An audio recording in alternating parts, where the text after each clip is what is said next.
안녕하세요, 한강민입니다. 지난주와 이번주 미국 증시의 화두 두 가지를 요약해보자면은 바로 인플레이션과 6월 FOMC가 될 것 같습니다. 앞으로의 미국 증시 방향성을 결정지을 정말 중요한 요소들이죠. 자, 지난 6월 10일에 미국의 인플레이션 정도를 측정할 수 있는 CPI, 소비자 물가지수의 5월 결과가 발표되었습니다. 그리고 그 결과는 모두의 예상을 깬 충격적인 수치였습니다. 우선 CPI, 소비자 물가지수에 대해 간략히 설명을 드리자면요. CPI는 소비자들이 사는 상품과 서비스들의 가격 변화를 측정하고 수치화해서 과거 대비 얼마나 물가가 올랐는지를 확인할 수 있게 하는 지표입니다. 가장 대표적인 미국의 인플레이션 측정, 척도로 사용되는 경제 지표이기도 합니다. 이러한 CPI는 식료품부터 에너지, 의류, 의료비, 차량 등 우리가 삶에서 소비하는 것들을 몇 가지의 카테고리로 나눠서 측정을 하고요. 보통 매월 10일에서 15일 사이에 전달의 결과가 나옵니다. 그리고 결과는 월간 기준과 연간 기준으로 나누어서 발표가 되죠. 그렇다면 지난주에 나온 5월 CPI 결과를 바로 확인하겠습니다. 연간 YOY 기준의 CPI는 이번에 8.6%가 나왔습니다. 작년 5월에 비해서 물가가 8.6%나 올랐다는 의미인데요. 이는 시장이 예상했던 8.3% 그리고 지난달 수치였던 8.3%보다 더 높은 수치이기에 시장에 큰 충격을 불어일으켰다고 할 수 있습니다. 심지어 이는 지난 41년 이래 가장 높은 수치가 나온 것이기도 하죠. 그만큼 지금의 인플레이션은 우리가 그동안 쉽게 경험해보지 못했을 정도로 빠르게 진행되는 셈입니다. MOM 월간 기준의 CPI 또한 별로 좋지 못했습니다. 이번 결과가 무려 1%로 예상치였던 0.7%와 그리고 지난달 수치였던 0.3%보다 훨씬 더 높게 나온 것이죠. 그만큼 전월에 대비해서도 물가가 빠르게 올라가는 것을 우리 눈으로 똑똑히 확인할 수 있었습니다. 한편 CPI에서는 에너지와 식료품의 가격을 제외하고 계산하는 코어 근원 CPI라는 것도 있습니다. 이 수치가 이번에 6%가 나왔으며 이 또한 예상치였던 5.9%보다는 높은 수치입니다. 그런데 말이죠. 정말 다행히도 근원 CPI는 일반 CPI와 달리 시간이 갈수록 서서히 낮아지는 모습이 나오고 있습니다. 3월에 피크를 찍은 후 인플레이션이 완화되어 간다는 의미인데요. 이를 통해 에너지와 식료품 가격이 가장 문제가 되는 포인트가 아닐까라는 의문을 가져보게 됩니다. 과연 에너지와 식료품 가격이 가장 문제일까요? 이를 알아보기 위해서 이번 CPI의 상세 자료를 한번 살펴봅시다. 각 품목별 월간 그리고 연간 상승률을 한번 봤는데요. 여기에 빨간색 칠한 부분이 보이시죠? 한눈으로 봐도 에너지의 가격 상승률이 다른 것들보다 훨씬 더 높은 것을 알 수 있었습니다. 그 중에서도 특히나 가격 상승률이 높은 건 바로 휘발유와 가솔린이네요. 특히나 휘발유의 상승폭이 이번 5월에 엄청났다는 것을 통해 현재 미국의 인플레이션을 일으키는 가장 큰 원인이 기름값에 있다는 것을 알 수 있습니다. 물론 이뿐만 아니라 가스와 전기 서비스의 가격 상승폭도 상당히 유의미한 수준이고요. 결국 미국, 더 나아가 전 세계적인 인플레이션을 일으키는 가장 큰 원인은 유가였습니다. 이를 반영하기라도 하듯 최근 유가는 3월의 전고점을 깨고 더 위로 $120까지 올라가기도 하였죠. 그리고 다른 에너지 가격들 또한 1년 동안 적게는 70%에서 많게는 3배씩 오르기도 하였고요. 그리고 이는 역시나 러시아와 우크라이나의 전쟁으로 인하여 일어난 결과입니다.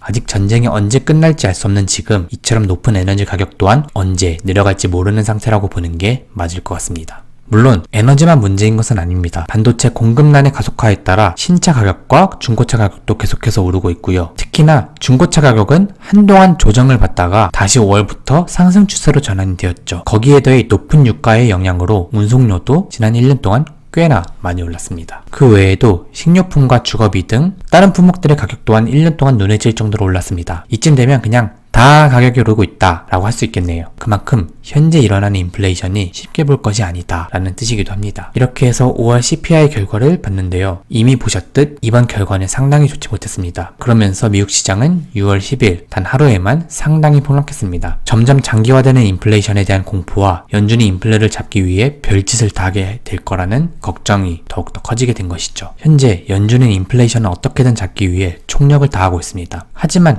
금리를 올리기 시작했는데도 인플레가 잘 안 잡힌다? 그러면 연준은 금리 인상과 긴축 정책을 더 강하게 그리고 더 빠르게 진행하게 되겠죠. 이러한 생각이 시장을 지배하게 되면 미국의 2년물 금리와 10년물 국채금리가 6월 10일 단 하루에만 모두 폭등하였고 그리고 그 과정에서 미국의 장단기 금리차가 다시 0.09 수준으로 좁혀졌습니다. 보통 사람들은 장단기 금리차가 역전되고 난 후 경제 위기가 온다고들 하죠. 그만큼 시장의 위험 징후는 다시 높아지는 중입니다. 여기에 더해 미국의 기준금리가 더 높아질 거라는 시장 분위기와 함께 달러가 더욱더 강세를 보이게 되었습니다. 달러 인덱스는 이제 무려 104를 넘긴 상황. 이와 함께 원달러 환율도 6월 10일 기준으로 1280원에 다다르게 되었죠. 만약 연준이 금리를 팍팍 어느 나라들보다도 더욱더 팍팍 올린다고 가정할까요? 그러면 신흥국의 돈은 계속해서 미국으로 흘러들어오게 되고 그 과정에서 달러는 점점 더 강세를 보이게 될 것입니다. 그리고 원달러 환율도 한동안 초강세를 보일 가능성이 더 커지겠죠. 이런 상황에서 정말 중요해진 건 이제 6월 FOMC입니다. 1년에 8번 열리는 미국의 기준금리와 각종 통화정책을 결정하는 회의이죠. 그리고 그 결과는 한국 시간 기준으로 6월 16일 파월 의장의 기자회견과 함께 발표됩니다. 6월 FOMC를 앞둔 지금 많은 분들이 그 결과를 예상해 보실 것입니다. 그리고 이미 월가를 포함 시장은 연준이 금리 인상을 더욱 가속화하게 될 거라고 보는 중입니다. 덕분에 한동안 쏙 들어갔던 자이언트 스텝 0.75% 기준금리 인상설이 다시 나오고 있으며 몇몇 사람들은 심지어 다음 주에 자이언트 스텝이 일어날 수도 있다고 보고 있죠. 또한 한동안 일각에서 제기되었던 9월 금리 인상 일시 중단설도 지금은 브레이너드 연준 부의장의 발언과 함께 완전히 일축된 상태입니다. 다행히도 현재 기준으로 이번 FOMC에서 0.5% 기준금리 인상이 있을 확률은 거의 96%에 다다릅니다. 일단 전체적으로 이번에는 0.5% 기준금리 인상을 한다라는 분위기가 지배적인 상황이죠. 시장이 생각하는 7월 FOMC에서의 기준금리 인상 정도도 0.5% 인상에 대한 가능성이 80% 정도로 높게 나오는 중입니다. 하지만 문제는 바로 9월인데요. 불과 지난달까지만 해도 9월에는 금리 인상을 한번 쉬지 않겠나 라는 말이 나왔었는데 지금은 빅스텝 그리고 자이언트 스텝에 대한 가능성이 거의 반반입니다. 0.75% 금리 인상을 예상하는 사람들의 수도 무려 48.5%나 되는 상황이죠. 그리고 7월 그리고 9월에 있을 FOMC 결과는 이번 6월 FOMC를 통해서 어느 정도 미리 엿볼 수 있을 것으로 보입니다. 그만큼 이번 회의가 중요하다고 할 수 있고요. 거기에 더해서 추가적인 관전 포인트를 하나 더 꼽자면은 6월부터 시작된 양적 긴축일 것 같습니다. 이미 연준의 총 자산 규모가 서서히 줄어들고 있는 게 보이는 요즘인데요. 너무나 인플레이션이 심하다라고 연준이 판단하면은 양적 긴축의 속도와 규모까지도 지금보다 더 빠르게 그리고 더 강하게 바꿀 수 있기 때문이죠. 과거 시장 상황을 감안해 양적 긴축 속도를 단계적으로 조절한다 라고 말했던 것처럼요. 하지만 아직까지는 양적 긴축까지 건드리지는 않을 거라는 게 제 생각입니다. 자, 제가 영상을 올린 후 시장 분위기가 어떻게 될지는 모르지만 이번 주는 여러모로 정말 중요한 한 주가 될 것 같습니다. 만약 미국 증시가 5월 말에 저점을 뚫고 더 밑으로 내려가게 되면은 지금의 하락 추세가 더 지속될 가능성이 높기 때문이죠. 그리고 이러한 방향성을 설정하는 건 결국 이번 주에 있을 FOMC 결과 아닐까 싶습니다. 계속해서 미래를 예측하고 버티기가 어려워지는 요즘입니다. 미래가 불안해질수록 그리고 증시가 하방으로 갈 가능성이 커질수록 추가적인 현금 확보에 집중하는 것이 우리가 할 수 있는 가장 최선의 전략이 아닐까 싶습니다.